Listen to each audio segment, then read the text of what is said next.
अहिंसा के अवतार भगवान महावीर स्वामी के चरण में कोटि से वंदन। अहिंसा यात्रा के प्रवर्तक आचार्य श्री महाप्रभु जी के चरण में कोटि से वंदन। मुनिवृंद, उपास्थित भाई बहनों, नवकार सप्ताह के अंतर्गत आज का विषय है पढ़ाई आगम अध्याय उपाध्याय। भगवान महावीर की वाणी है,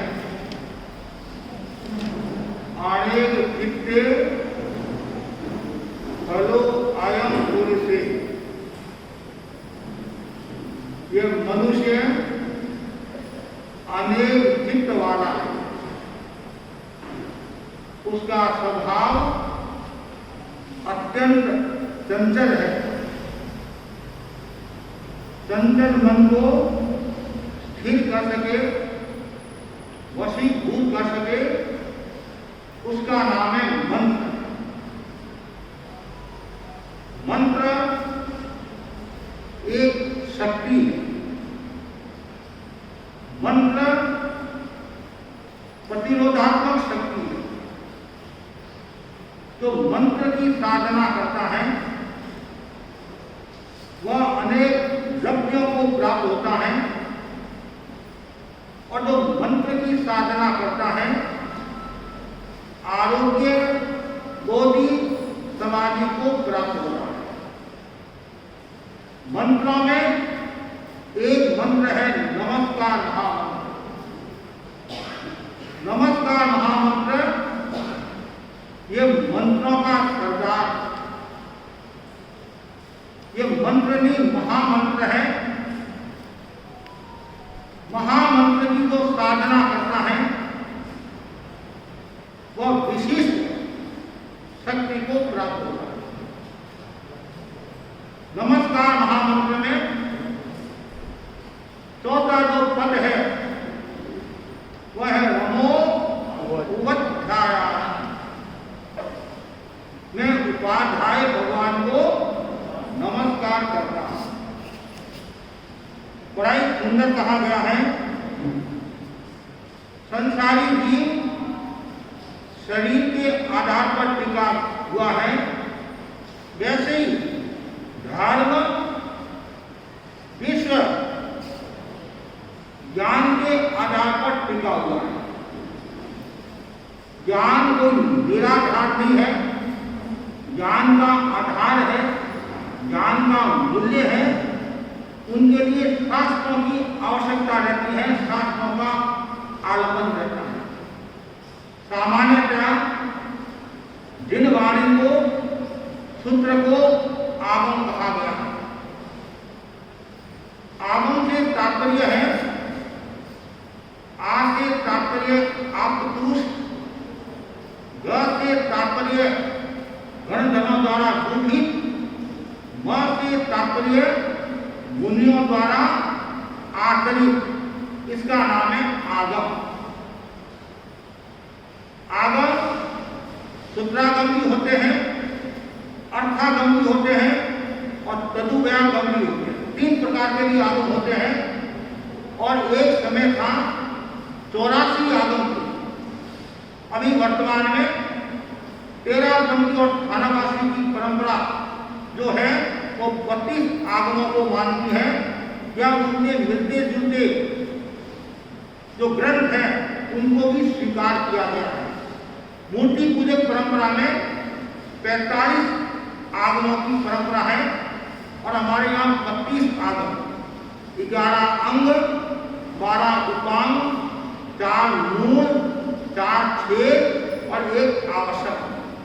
ये 32 आगमों का उपाध्याय खुद अध्ययन करते हैं और दूसरों को अध्ययन करवाते हैं।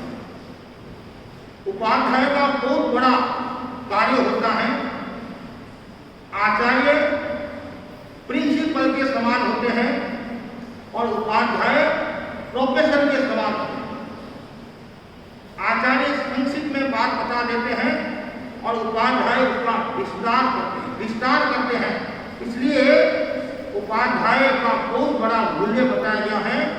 यहाँ तक बताया गया है उपाध्याय जो है वो दीपक के समान होते हैं, प्रज्वलित दीपक के समान होते हैं और अपने ज्ञान चेतना के द्वारा लोगों की चेतना को प्रकाशित करते हैं, प्रज्वलित करते हैं, आलोकित करते हैं। सारांश सूत्र में 7 पद का उल्लेख है। आचार्य, उपाध्याय, गणित, गणाक्षेदक, प्रवर्ता, स्थविर आदि। गणाक्षेदक आदि इसमें एक है उपाध्याय। उपाध्याय का क्या काम होता है? आचार्य द्वारा संपादित जो कार्य है उनको पूर्ण करना, और आचार्य को भी उपाध्याय के बिना रहना कल्पना नहीं है। संघ में उपाध्याय का होना जरूरी होता है और उपाध्याय के बिना आचार्य रह नहीं सकता है। तो यह एक प्रश्न खड़ा होता है, 13वें धर्म संघ में उपाध्याय कौन? अभी आपने बताया उपाध्याय के बिना आचार्य रह नहीं सकता है, तो 13 पंथ में उपाध्याय कौन? जब आचार्य भिक्षु ने धर्म क्रांति की, उसमें पद लोलुपता का खूब चल रहा था। तो आचार्य भिक्षु ने क्या किया? ये जो 7 पद है, 7 पदों को आचार्य पद में सन्निहित कर दिया, समाहित कर दिया। इसलिए आचार्य ही उपाध्याय है और आचार्य ही गणी है और आचार्य गणाक्षेदक है, आचार्य स्थविर है। इस अपेक्षा से आचार्य को रहना पड़ता। क्यों? आचार्य गुरु उपाध्याय तो स्थविर है। तो उपाध्याय का जो मुख्य काम होता है वो पठन और पाठन, पढ़ना और पढ़ाना। और आप जानते हैं ज्ञान के बिना तो शून्य है। ज्ञान है तो आदमी पढ़ सकता है और पढ़ा सकता है, ज्ञान नहीं है तो। और यदि आपके पास में ज्ञान है, तत्व ज्ञान है, इतिहास का ज्ञान है, सामान्य ज्ञान है, तो आपको प्रवचन सुनने में भी आनंद आएगा। और यदि ज्ञान नहीं है तो थोड़ा सा भी कठिन शब्द आ गया, थोड़ी सी कठिन बात आ गई तो कभी कभी ऊपर से चली जाती है कि महाराज क्या फरमाने हैं हमारे समय में।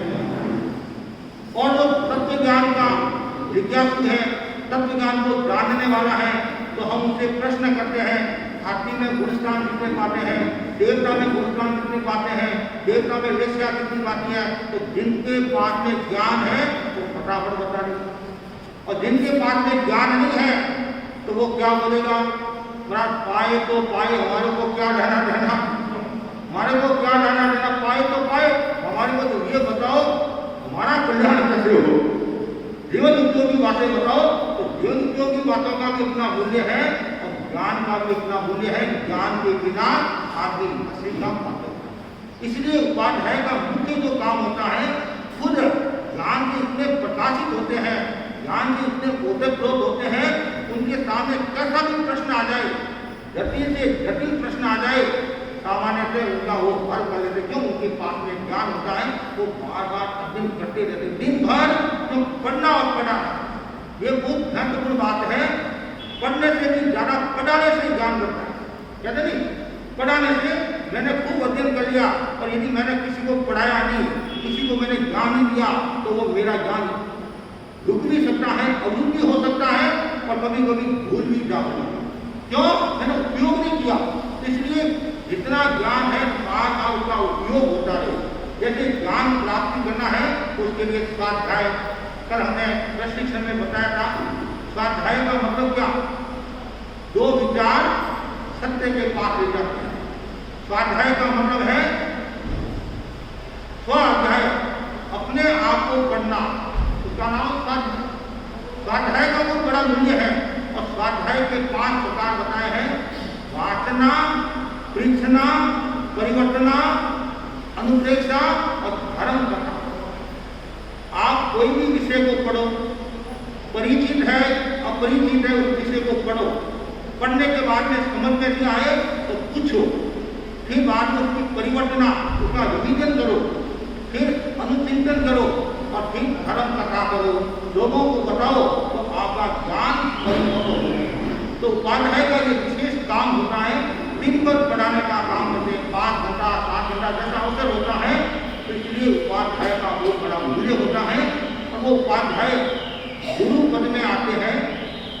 में आते हैं, चौथे पद में आते हैं, 7 अक्षर होते हैं और हरे रंग पर आनंद केंद्र पर हरे रंग का ध्यान कराया जाता है और उनके गुण कितने हैं? 25 गुण होते हैं। कितने गुण होते हैं?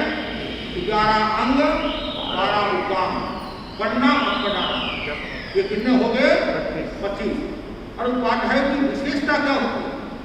ज्ञान होना एक अलग बात है और उनमें विशेषता होना दूसरी बात है। ज्ञान, सामान्य ज्ञान किसी के पास नहीं हो सकता, लेकिन हमारे ग्रंथों में बताया गया है उपाध्याय की पहली जो विशेषता है, उपाध्याय हमेशा निर्मलता का विकास करते हैं, हमेशा निर्मल बने रहते हैं।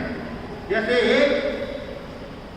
पानी निर्मल है तो पानी पीने में आपको आनंद आएगा। यदि मटकी पर मक्खियाँ भिन रही है, मटकी पर यदि लीलर है, काई है या कचरा है पानी में, तो आपको पानी पीना पसंद नहीं, आपको पानी पीने में आनंद नहीं आएगा या पानी नहीं पिएंगे। और यदि वही पानी साफ सुथरा है, निर्मल है, हंसी के समान स्वच्छ है, तो आपको पानी पीने में भी आनंद आएगा।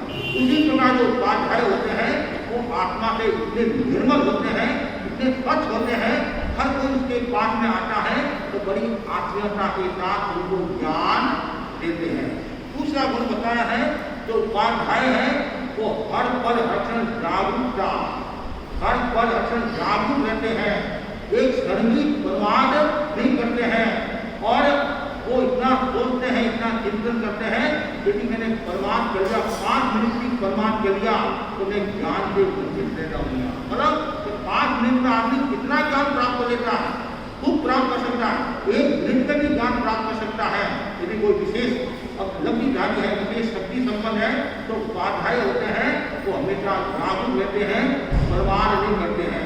समय कोई माँ को पाए, वो हर पल हर क्षण भगवान महावीर की वाणी को ज्ञान रखते हैं तो मुझे एक क्षण भी बर्बाद नहीं करना। तीसरी उनकी जो विशेषता बताई है शौर्य, उनमें शौर्य का गुण होता है, पराक्रम का गुण होता है। क्यों? तो पढ़ाने वाला है, यदि उसके विषय में पराक्रम नहीं है, शौर्य भाव नहीं है तो पढ़ा नहीं सकता। शूरवीरता होना चाहिए। जो कायर आदमी है वो क्या पढ़ाएगा, और पढ़ाएगा तो उसके मन में शंका का भाव भी हो सकता है और कुछ भी हो सकता है कि मैं जो बता रहा हूँ वो सही है या गलत है। जो उपाध्याय की जो विशेषता है वो शौर्यवान होते हैं, पराक्रमशील होते हैं। उसके बाद में बताया गया है अप्रतिहत, अर्थ में अप्रतिहत रहते हैं और किसी को सताते नहीं है, तकलीफ नहीं देते हैं, पीड़ा नहीं देते, अप्रतिहत रहते हैं। और उसके बाद में आगे बताया गया है भार निर्वाह, वो भार से निर्वाह होते हैं, बस सिर पर भार नहीं रखते हैं कि क्या होगा कैसे होगा, कोई एकदम निर्भाव और बड़ी आत्मीयता के साथ सबको पढ़ाते हैं। उसके बाद में अपराधे, जो उपाध्याय की जो विशेषता होती है वो अपराधे, तो जल्दी से शास्त्रों में भी पराजित नहीं होते क्योंकि उनके पास में इतना ज्ञान होता है। एक सामान्य शास्त्र की चर्चा करता है तो भी कितना पावरफुल होता है। तो उपाध्याय तो विशेष होते हैं, वो अपराधे होता जल्दी से वो फाटते नहीं है। उसके बाद में और तेजस्वी, उपाध्याय की जो विशेषता है वो हमें तेजस्वी रहते हैं। जैसे पता नहीं संदेश निर्मल जरा आई तेज को अयम ज्ञान, ये अरिहंत भगवान आदि के लिए कहा गया है। तो ऐसे भी हम उपाध्याय आचार्य के बारे में भी बता सकते हैं कि वो तेजस्वी होते हैं, सूर्य से भी अधिक तेजस्वी होते हैं अपेक्षा से। तो क्यों? जो उपाध्याय आचार्य तेजस्वी होता है उसका संग भी तेजस्वी होगा, उसका संग भी यशस्वी होगा। और यदि वो तेजहीन है, आवाहीन है तो उसका मूल्य नहीं है। इसलिए उपाध्याय को तेजस्वी, उनका आवामंडल हमेशा निर्मल और पवित्र होना चाहिए।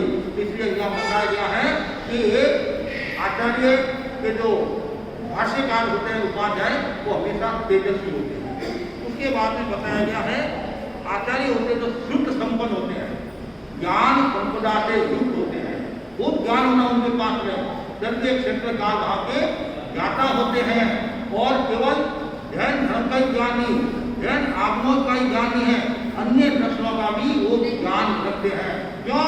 कभी भी कुछ आ जाए तो प्रश्न का उत्तर वो देते हैं, प्रश्न का उत्तर देते हैं। इसलिए यहाँ उपाध्याय का वो बड़ा मूल्य बताया है।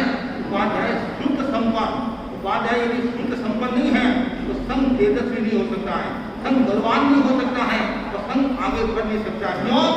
13 धर्म संघ में जो पढ़ाने की जो परंपरा है वो गुरु के द्वारा ज्ञान दिया जाता है, गुरु के द्वारा ज्ञान दिया जाता है। तो गुरु जितने ज्ञान में सक्षम होंगे तो शिष्य उतना ही तेजस्वी होगा।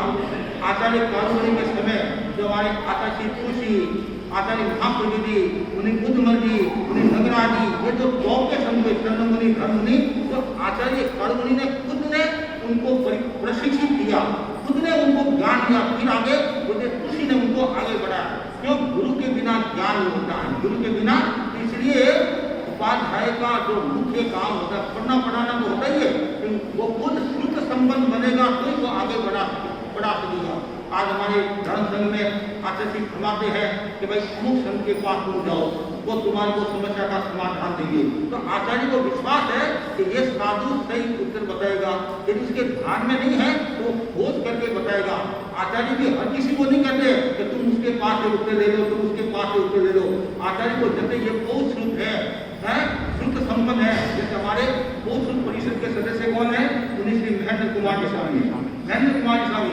तो अब कोई भी ऐसा कोई काम आता है तो आचार्य भी संघ सभ्या भी है, पर आचार्य की आज्ञा से कोई ऐसी बात है तो मुनिश्री को पूछाते, क्यों? वो बहुत शुद्ध है, उपाध्याय नहीं है, उपाध्याय नहीं है, बहुत शुद्ध है, ज्ञानी संत है। इसलिए संघ में ज्ञानी संतों का होना जरूरी है। संघ को यदि लंबे समय तक चलाना है तो संघ में ज्ञान का होना जरूरी है, संघ में आचार का होना जरूरी है, संघ में विचार का होना जरूरी है, संघ में संस्कार का होना जरूरी है, और संघ में व्यवहार का होना जरूरी है। तो उपाध्याय जो होगा वो शुद्ध संपन्न होगा। उसके बाद में उपाध्याय की जो विशेषता होती है, उपाध्याय आदर्शवान होते हैं, उनका एक आदर्श होता है। हमें कभी कहते हैं भाई ये आदर्श आदमी है, श्रेष्ठ आदमी है, हर किसी के लिए वो शब्द का प्रयोग नहीं होता। तो उपाध्याय की विशेषता होती है कि आदर्श, जैसे आप ज्ञान विद्या में पढ़ते नहीं, बालकों के बारे में बताइए, आदर्श बालक की पहचान बनी, श्रेष्ठ बालक आदर्श बालक की पहचान नहीं होती है नहीं, छात्र जीवन हम आदर्श बनाए। तो जीवन हमें आदर्श बनाने के लिए उन सूत्रों की आवश्यकता, सत्य की आदि जो गुण है। तो आदर्श कौन होगा? आदर्शवान कौन होगा? जिसके जीवन में अहिंसा है, जिनके जीवन में सत्य है, जिनके जीवन में अस्तेय है, जिनके जीवन में ब्रह्मचर्य है, जिनके जीवन में अपरिग्रह है, विनम्रता है, सहजता है, सरलता है, वो आदर्शवान होगा। तो उपाध्याय में ये सब गुण होते हैं। उसके आगे बताया गया है उपाध्याय के लिए एक विशेष शुद्ध संपन्न होना अलग बात है, एक ज्ञान की निर्मलता होना अलग बात है। उपाध्याय की देखिए कह रहे कि इनका इतना ज्ञान निर्मल है, इतना निर्मल ज्ञान है, इतना कौशल होता नहीं। एक शब्द आता हमारे 5 भाव आते हैं। कितने भाव आते हैं? 5 भाव आते हैं। उसमें एक भाव है शोषम भाव। शोषम का भाव का मतलब क्या हुआ? कर्मों का हल्कापन, विषय उपशम से बना शोषम। और साधुपना भी जो आता है, श्रावकपना भी जो आता है, वो किसी आता है? चारित्र मुनि कर्म के क्षय शोषण से आता है। कर्मों का हल्कापन होता है तब साधुपना आता है। तो यह ज्ञान की निर्मलता, इसका मतलब है कि उनका इतना निर्मल ज्ञान होता है जैसी पूजा सत्कार निर्मलता के साथ वो बता देते हैं। ये उसकी विशेष विशेषता होती है। उसके बाद में अक्षय कोष, अर्थात उनका ज्ञान अक्षय कोष, जैसे अक्षय भंडार बदले अक्षय कोष, अक्षय निधि, मतलब कभी क्षय नहीं होने वाला, इतना उनके पास में ज्ञान होता है। और वो अडोल भी होते हैं, उनका शरीर है अडोल भी होता है और दीप्तिमान उनका चेहरा होता है। मतलब उपाध्याय की इतनी विशेषताएं होती हैं, इतनी विशेषताओं का धारक उपाध्याय बनता है। और वो उपाध्याय बिल शासन की प्रभावना करने वाला होता है। जो सूत्र वाचन देने में अपने सूत्र चिंतन का उपयोग करते हैं, वे उपाध्याय होते हैं। और तो संघ में उपाध्याय का होना जरूरी है। और उपाध्याय कौन होगा? हर व्यक्ति उपाध्याय नहीं हो सकता है, दीक्षा लेती उपाध्याय नहीं हो सकता है। यहाँ बताया गया है जैसे आचार्य कौन बन सकता है? 5 वर्ष का दीक्षित होता है वो आचार्य हो सकता है, और 3 वर्ष का जो दीक्षित होता है वो उपाध्याय हो सकता है। और संभवतः 5 वर्ष में वो मोक्ष को भी प्राप्त हो जाता है। क्यों? तो इतना ज्ञान देते हैं, इतना आचारवान होते हैं।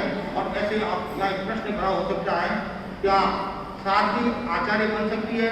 साध्वी उपाध्याय बन सकती है? बन सकती है? साध्वी आचार्य उपाध्याय बन सकती है?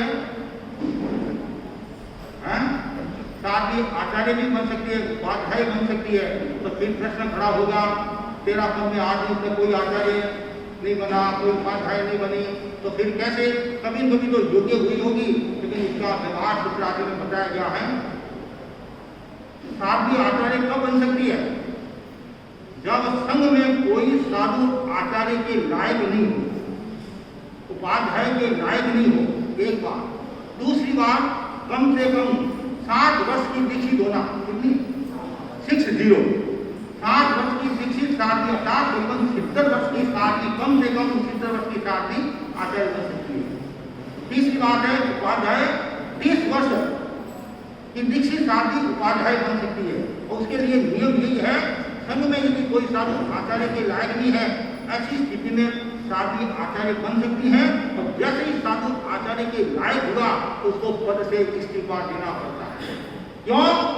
पुरुष प्रधान संस्कृति एक अपेक्षा से, क्यों कुछ बातें पुरुष में होती हैं, कुछ बातें स्त्री में होती हैं। और स्त्री में ममता का भाव, प्रसन्नता का भाव ये ज्यादा होता है, प्यार का भाव ज्यादा होता है। और पुरुष में अनुशासन का, साहस का भाव ज्यादा होता है। इसलिए मैं भी कह रहा हूँ कि भगवान की वाणी है कि साध्वी भी आचार्य बन सकती है, साध्वी भी उपाध्याय बन सकती है। लेकिन एक समय, मतलब इतने वर्ष की दीक्षित हो, संघ में कोई साधु आचार्य के लायक नहीं है, ऐसी स्थिति में बन सकती है। और फिर बाद में आचार्य के लायक हो जाए तो उसको आचार्य बनाकर जो विधि है उसके हिसाब से। इसलिए उपाध्याय का बहुत बड़ा मूल्य है। तो हमें ये भावना है कि मैं भी उपाध्याय की आकांक्षा नहीं करना, आचार्य की आकांक्षा नहीं करना, लेकिन मैं ज्ञान संपन्न बनूं। अब ज्ञान संपन्न आपको बनोगे। उत्तरादेश में बताया है, पंचेन ठाणे ही ढेर शिक्षा न लगई, खंबा गुहा पमाने भोगेना लक्ष्य। 5 प्रकार के व्यक्ति ज्ञान को प्राप्त नहीं कर सकते। कितने प्रकार की? हाँ, वो शिक्षा के अधिकारी नहीं होते हैं। पहला बताया है, जो अहंकारी है वो कभी शिक्षा को प्राप्त नहीं होगा। यदि उसने शिक्षा प्राप्त कर भी ली, ज्ञान प्राप्त कर भी लिया, तो वो ज्ञान उसके लिए भी कभी कभी वो खतरनाक हो सकता है, नुकसानकारी हो सकता है। कारण क्या है? उसने देने से ज्ञान नहीं लिया, और ज्ञान आने के बाद में भी उसके भीतर में देने का भाव नहीं आया, अहंकार का भाव है। इसलिए वह ज्ञान उसके लिए कभी कभी नुकसान भी कर देता है। गुरु ने शिष्य को एक डंडा दिया।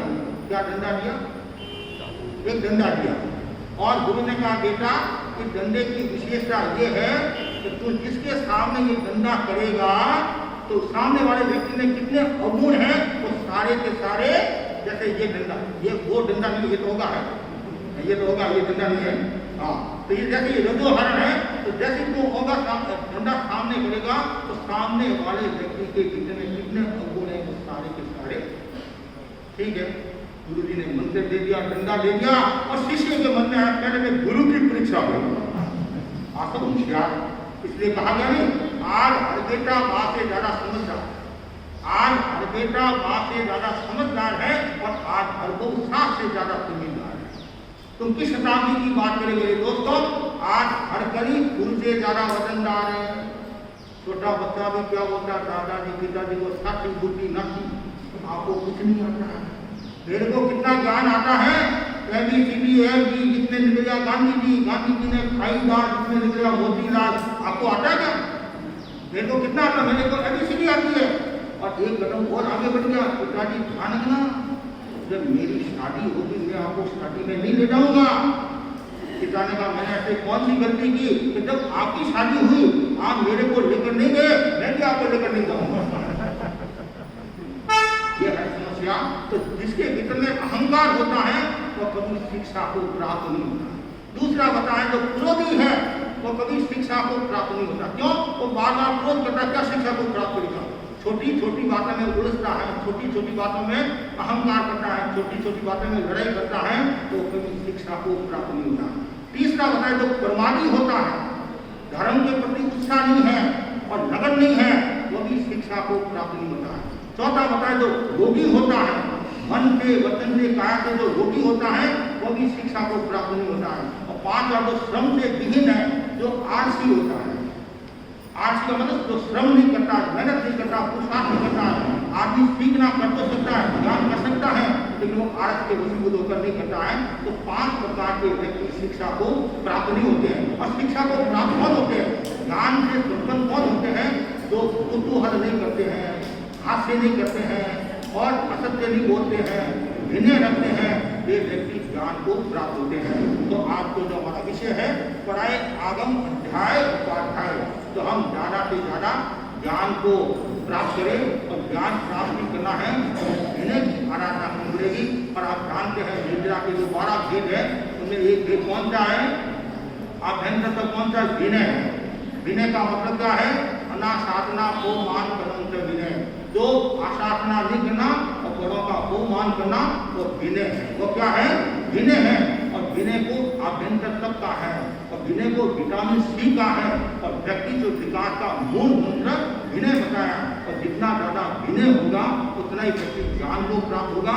और देखो आचार्य उपाध्याय बनाते हैं, आचार्य अपने पिछले उत्तराधिकारी बनाते हैं, उनमें एक सबसे बड़ा गुण कौन सा देखते हैं? विनय का गुण देखते हैं। जब हमारे को श्री मुनि मिले, गुजरात में श्री मुनि सरस्वती के आचार्य श्री मुनि मिले, उनके महामंत्री शीर्ष मुनि मंत्री है, तो मेरे को पहुंचाने के लिए चले, मतलब मेरे साथ चले। उन्होंने कहा हम आपकी किताबें पढ़ते हैं, आचार्य महाप्रति की किताबें पढ़ते हैं, उसमें बार बार विनय विनय कि आपके 13 दर्शन में विनय का बोध है और हर बार विनय को जोड़कर करते हैं। इस बार हमने भी ये प्रयोग किया। मैंने किसी को जो उपाध्याय आचार्य बनाया, युवाचार्य बनाया, तो उसमें हमने ये गुण देखा विनय। विनय के कारण हमने उनको युवाचार्य बना दिया। अब बोलो विनय के कारण आदमी कहाँ का काम हो सकता है? और जो विनय नहीं करता है, गुरु की आसाधना करता है, तो अबोधी को प्राप्त होता है, विख्यात को प्राप्त होता है और भव भ्रमण का कारण हो जाता है। तो मैं भी बस इतना ही आपको कहना चाहता हूँ, ज़्यादा से ज़्यादा भाई बहन विनय की चेतना का विकास करे और विनय पूर्वक ज्ञान प्राप्त करे। और जो विनय पूर्वक ज्ञान प्राप्त करेगा वो श्रुत संपन्न होगा और जो श्रुत संपन्न होगा वही व्यक्ति आगे बढ़ सकता है। तो आज मैंने उपाध्याय के बारे में संक्षिप्त में चर्चा की। तो ज़्यादा से ज़्यादा भाई बहन ज्ञान की चेतना का विकास करे, उसके लिए सुबह में हमारी कक्षाएँ चलती है। और आज को भी 3-4 दिन से तत्व चर्चा का क्रम चल रहा है और काफ़ी भाई लोग काफ़ी आते हैं और अच्छी संख्या में लोग आते हैं और उनको इंटरेस्ट आने लग गया। मुझे तो ये विश्वास नहीं था, मैं जो सुना रहा हूँ कि वे सुनेंगे कि नहीं सुनेंगे, क्यों? ये तत्व ज्ञान है।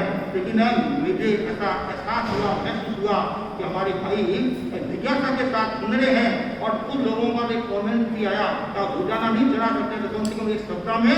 तो मैंने उनको कहा भाई रोजाना तो क्या है, परिषद भी देखनी पड़ती है मुझे, तो ऐसा न हो जाए चौबेदी का कबेदी बन के जाऊँ, दुबेदी बन के रह जाऊँ, जो परिषद बनी हुई है वही बिखर जाए। तो सब परिषद देखनी पड़ती है। फिर भी मुझे विश्वास है कि यहाँ के लोगों में तत्व के प्रति जिज्ञासा है और ये जिज्ञासा आपकी बढ़ती जाए और आपकी ज्ञान